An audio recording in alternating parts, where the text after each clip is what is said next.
Cinderella of the tides, the secret the ocean kept. The villagers of Seabrush Cove called her Tideweed, a cruel nickname for the girl who mended nets, scrubbed decks, and smelled of saltwater sweat. Her real name was Celia, but since her father's fishing boat vanished in a storm, her stepmother Marna insisted she earn her keep. No room for deadweight, Marna sneered. Her two daughters, Laura and Flissa, snickering as they tossed Celia another bucket of barnacle-crusted clams to shuck. Celia's only solace was the sea. Each dawn, she smuggled scraps to the gulls and whispered secrets to the crabs. When the tide rolled out, she'd find treasures, pearlescent shells, sea glass, and once, a message in a bottle that read, "Beware the moon's third blush." The summons one evening, a royal herald arrived. Prince Kael, the kingdom's sharp-eyed sailor prince, would host a tide ball aboard his flagship to choose a consort. "A partner who knows the sea as I do," the proclamation declared. Laura and Flissa exploded into chaos. "I'll wear mother's coral diadem." "No, I will." They ordered Celia to stitch gowns from old sails and polish their shoes with squid ink. "You'll stay here," Marna told Celia, tossing her a rotten net to untangle. "Men don't want a girl who stinks of low tide." But as the moon rose, Celia knelt in the surf, tears blending with the waves. I wish I could see it. The ball, the ship, the glub. A small octopus emerged, its skin shimmering ink blue. It latched onto her ankle, and Celia gasped, not from fear, but recognition. Weeks ago, she'd freed this creature from a fisherman's trap. "You're thanking me?" she whispered.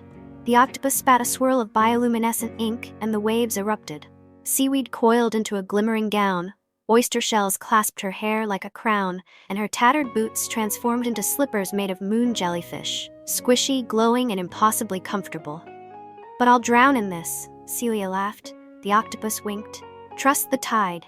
Return by third moon hour, or the sea will claim its gifts." The tide ball aboard Prince Kael's ship, lanterns swayed like drowning stars. Celia's jellyfish slippers carried her up the gangplank, seawater swirling around her ankles without soaking her hem. Prince Kael, lean and sun-browned, stood at the helm. His ballroom was a deck strung with fishing nets and clattering shells. Instead of a waltz, sailors drummed on turtle shell drums. Laura and Flissa gawked as Celia approached. "Who's that?" Kael offered his hand. "Dance with me, but fair warning, I don't know the steps."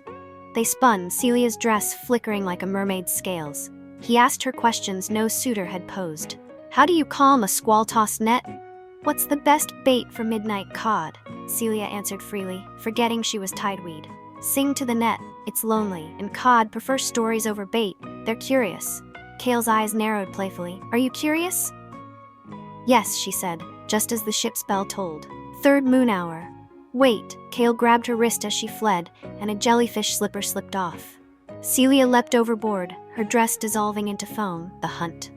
The next morning, Kael marched through Seabrush Cove holding the jellyfish slipper, now a mundane but still slimy shoe.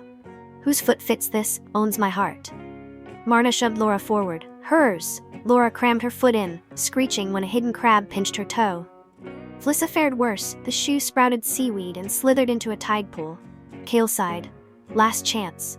Celia, knee-deep in her daily clam haul, froze. "Don't look. Don't." The octopus surged from her bucket, slapping the shoe toward her. Marna hissed, "She's just Tideweed, a nobody."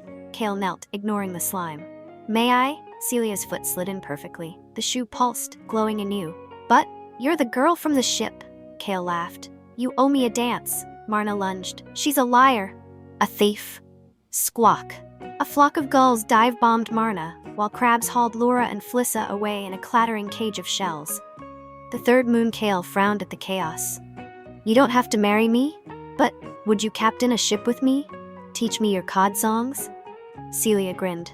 "Only if we feed the gulls extra crumbs." As the villagers cheered, the octopus watched from the waves. It hadn't mentioned the other half of the spell. True hearts see through the sea's disguises. Kael had recognized Celia instantly. Thank you for watching, and I'll see you in the next video. The end.